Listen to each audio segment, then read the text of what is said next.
The summer I turned 16 stretched out like an empty parking lot at dusk, hot, wide, humming with a kind of quiet that made you feel like something was supposed to happen but never did.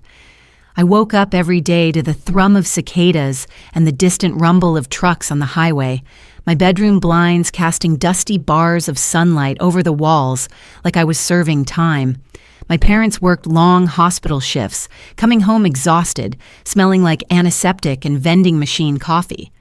My friends, well, they were off at enrichment camps and lake houses and family vacations I couldn't afford.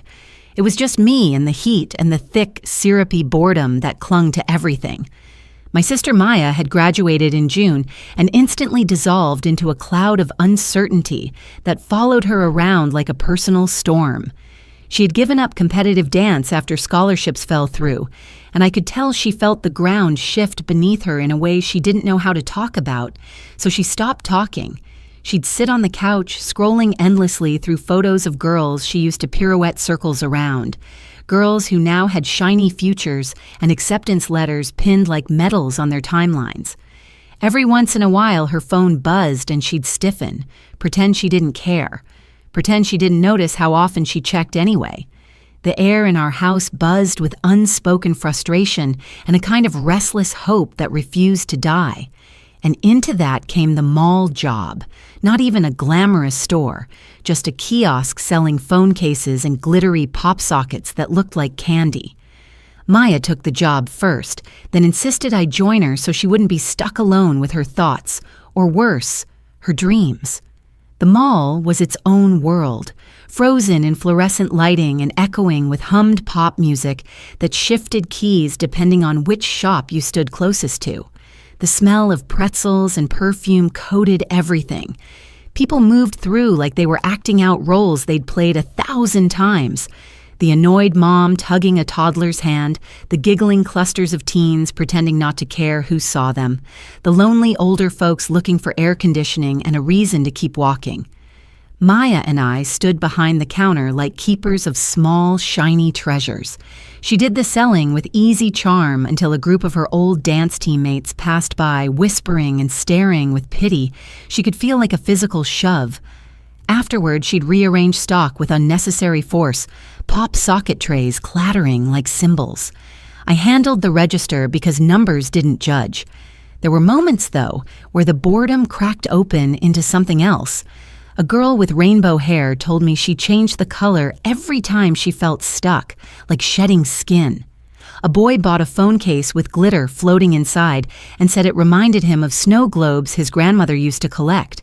Every transaction had a little story, if you listened closely enough.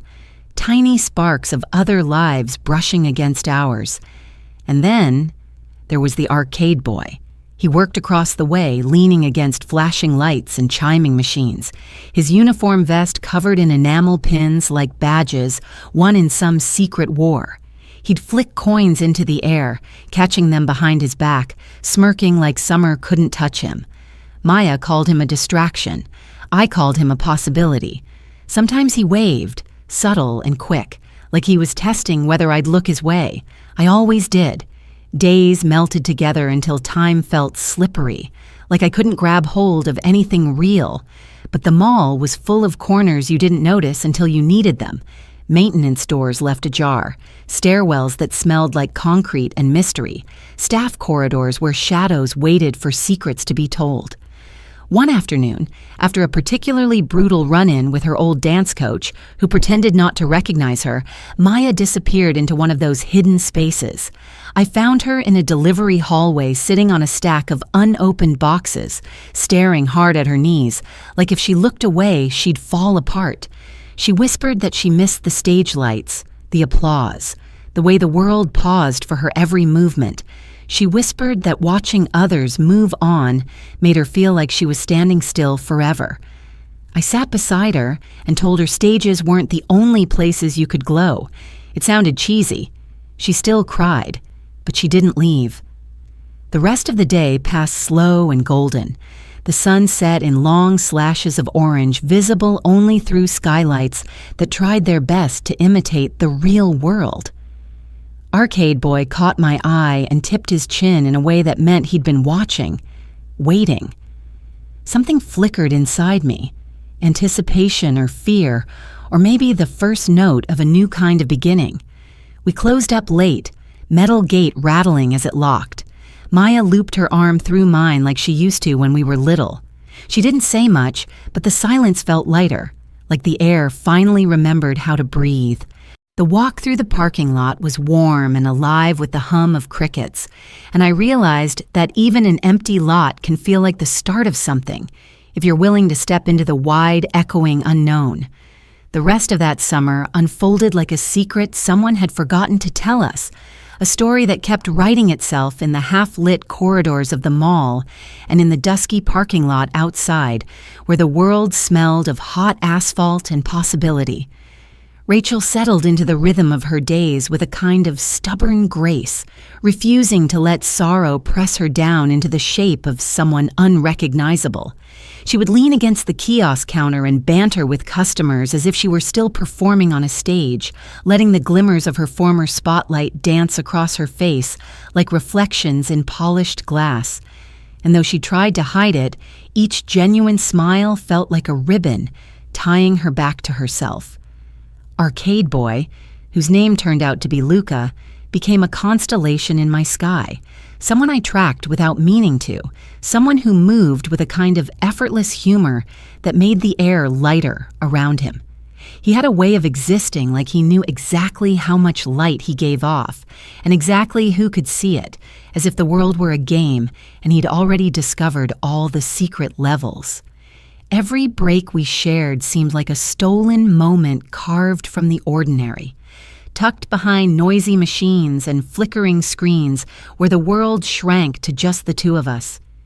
He told me stories about the regulars, the man who always tried to win a stuffed giraffe for his niece, the woman who said the arcade lights made her feel young again, the brothers who fought over prize tickets like warriors battling for treasure. His voice carried those stories like souvenirs he couldn't help but collect, each small narrative proof that even in a place designed for distraction, people brought their hearts with them. Nights grew heavier, richer, like syrup poured slow. Closing shifts meant wandering through quiet hallways where the hum of the air conditioning became a kind of lullaby, a reminder that the world kept spinning even when we paused. Sometimes, after the security guards walked their rounds, Luca would gesture toward the employees, only stairwell like a dare.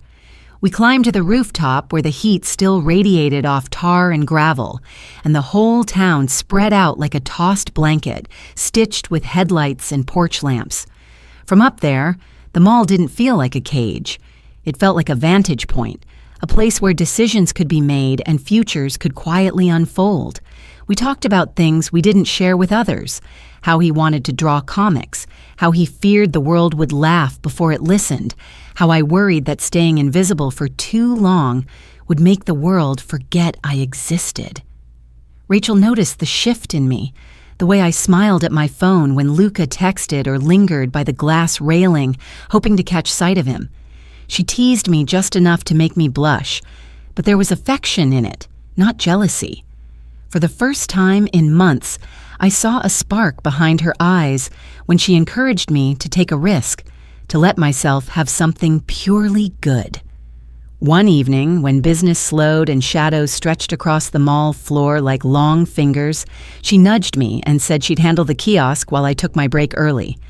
Luca and I wandered into a forgotten wing of the mall where the storefronts were boarded up and old promotional posters drooped on faded wallpaper like wilted flowers. The air smelled dusty, like memories left too long in a closed box. There, behind a closed-down toy shop, he kissed me, gentle and curious, like he was discovering something new and precious he didn't want to break. My world swelled, overflowing with warmth I didn't know I had room for. Afterward, we sat on the tiled floor and talked about everything and nothing, his absent dad, my parents' exhaustion, how neither of us wanted to wake up one day and realize we had stopped dreaming. But change, even good change, ripples. Rachel had a night where everything she'd been holding in finally cracked. A new dance video of her former teammates went viral, and she watched it twice. 3 times, each view carving deeper into her like a dull knife. She left her bag at the kiosk and walked away without a word. When I found her, barefoot in the middle of the food court, she was spinning, arms extended, turning again and again, as if momentum alone could bring back the future she lost. Her breath hitched, but she kept moving, tears catching the neon glow like tiny drops of glitter. I wrapped my arms around her and held her until the world stopped rotating, reminding her that movement didn't need an audience to matter. The days after grew softer. Rachel started showing up a little earlier to work, put on mascara again, even laughed when a customer asked if she'd ever been a dancer because she moved like music. Luca and I found new corners to explore, unfamiliar hallways where forgotten mannequins guarded doors, to rooms full of dusty inventory and potential. Each discovery made the mall feel like a labyrinth, built for us alone. Summer slipped by like a secret whispered against the skin, the kind that leaves you tingling long after it's gone. On the last night before school started, Luca and I climbed to the rooftop one more time. The sky was a deep velvet blue, the stars faint but stubborn against the glow of streetlights. He gave me an arcade ticket he'd folded into the shape of a heart, declaring it a souvenir of our level 1. I laughed, but I tucked it into my pocket carefully, as if paper could become a relic. Rachel joined us after her shift ended, carrying a small speaker that played her favorite song from her final recital. Under that open sky, where no audience watched and no judges scored, she danced, not polished or perfect, but true. We sat there until the mall lights blinked off one by one, until the night pressed close and warm around us. And in the quiet that followed, I realized the empty parking lot I dreaded at the start of summer wasn't empty anymore. It was full of laughter and whispered confessions and plans that might break or might bloom. It was full of second chances and first kisses, and a sister learning how to believe in tomorrow. It was full of me, not waiting for life to begin, but living it, imperfect and bright. As fall crept closer, the heat began to lift, but the magic of that summer didn't evaporate with it. Instead, it settled deeper, threading into the places where fear once lived. School hallways were waiting with their fluorescent honesty, prepared to remind us who we were before we changed. But Rachel stood taller now, like someone rediscovering their own gravity, and I felt a steadiness in my chest every time Luca's eyes found mine across a crowded room. Even when homework piled up and the mall felt farther away, the memory of those shimmering days held strong. We promised we wouldn't lose what we'd found in the glow of arcade lights and slanted sunsets. We promised to keep choosing the small, brave things. Rachel returning to dance classes not for trophies, but for herself. Luca applying to art school programs even though he feared rejection. Me writing down the things I used to think weren't worth saying, filling notebooks with scenes of rooftops and stolen moments and sisters learning how to breathe again.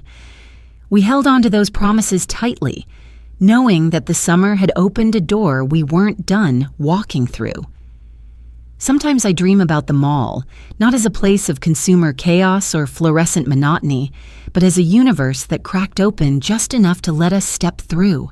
I picture the kiosk glittering like a tiny planet of color and light, the echo of Rachel's laughter, the metallic clink of tokens cascading in Luca's hands.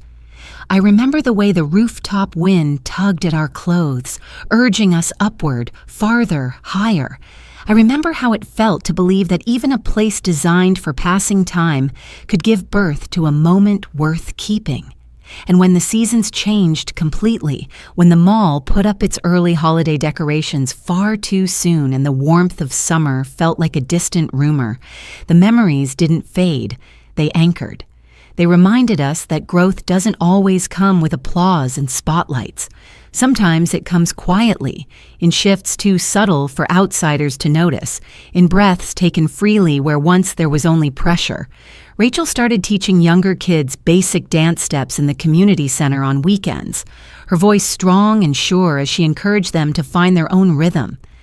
Luca began sketching scenes for a graphic novel, inspired by all the strange beauty hidden in the everyday corners of life. And me, I learned to look forward even when the horizon seemed empty, because I had walked across an empty parking lot once and discovered it was only waiting to become the beginning of everything. That summer didn't solve our lives or hand us perfect futures, but it planted something: resilience, courage, a belief that possibility hides in ordinary places. When I close my eyes, I still see us there, 3 figures against the glow of arcade lights and fading sun, standing on the edge of what comes next.